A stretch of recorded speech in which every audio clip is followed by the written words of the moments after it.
क्या वेरिकोसील आपके शुक्राणुओं पर असर डाल सकता है या वेरिकोसील की वजह से आपके फर्टिलिटी में इश्यू आ सकता है? चलिए जानते हैं आज इसी के बारे में। नमस्कार दोस्तों, मैं हूं डॉक्टर उज्जवल मेडिवेदा क्लिनिक से। अक्सर पेशेंट का एक क्वेश्चन होता है कि हमको वेरिकोसील है, क्या हमारे शुक्राणु कम हो जाएंगे या हमारी सेक्सुअल लाइफ खराब हो जाएगी? तो देखिए, पहले जानते हैं इसके वेरिकोसील के बारे में कि क्यों होता है, क्या क्या इसके कॉजेज आ सकते हैं, क्या सिम्टम्स इसमें आ सकते हैं वेरिकोसील की वजह से। वेरिकोसील आपके टेस्टिकल्स की प्रॉब्लम है।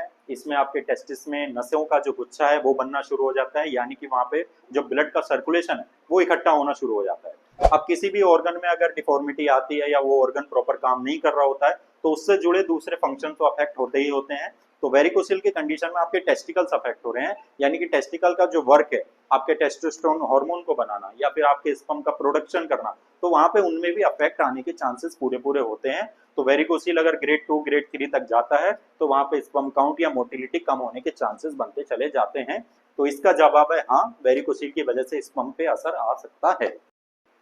इसके अलावा भी वेरिकोसील आपकी दूसरी चीज़ों पर इफेक्ट डाल सकते हैं, यानी कि आपकी सेक्सुअल लाइफ पे, आपकी सेक्सुअल टाइमिंग पे, आपके इरेक्शन पे, आपके मूड पे सारा असर आता है वेरिकोसील का, क्योंकि ये आपके हार्मोन्स यानी कि टेस्टोस्टेरोन को अफेक्ट करता है जो कि आपका टेस्टिस में बन रहा होता है।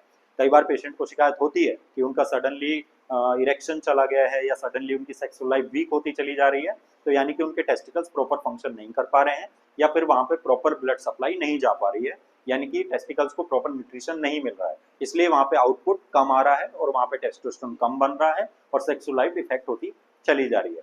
तो यहाँ पे आप कर क्या सकते हैं? सबसे पहले दो टेस्ट आपको करवाने होते हैं। एक तो यूएसजी स्क्रोटम, यानी कि आपके जो टेस्टिस है, आपका जो स्क्रोटम है उसकी स्कैनिंग होगी, वहाँ पे पता चलेगा क्या इफेक्ट आ रहा है, वेरिकोसील तो नहीं आ रहा है, एपिडाइडमस सिस्ट तो नहीं बन रही है या किसी और तरीके की डिफॉर्मिटी तो नहीं बन रही है। दूसरा है इसमें सीमन एनालिसिस, यानी कि आपके स्पर्म की रिपोर्ट है जिसमें स्पर्म काउंट कितना बन रहा है, आपके उसमें मोटिलिटी कितनी आ रही है, मॉर्फोलॉजी कितनी आ रही है, या वेरिकोसील की वजह से आपके स्पर्म पे कोई असर तो नहीं आया है। ये दोनों जांचें देखने के बाद वो रिपोर्ट्स अगर आपको समझ में नहीं आ रही तो रिपोर्ट्स आप हमें शेयर कीजिए, हमारे डॉक्टर से बात कीजिए और इसका एक प्रॉपर गाइडेंस लीजिए, क्योंकि आप अपनी तरफ से चीज़ों को खराब ना करें, अलग अलग तरीके से मेडिकल से इधर उधर से दवाई लेके इन चीज़ों को बेकार ना करें। एक प्रॉपर सॉल्यूशन से आप इसको जड़ से ठीक कर सकते हैं, वो भी नेचुरल तरीके से। धन्यवाद।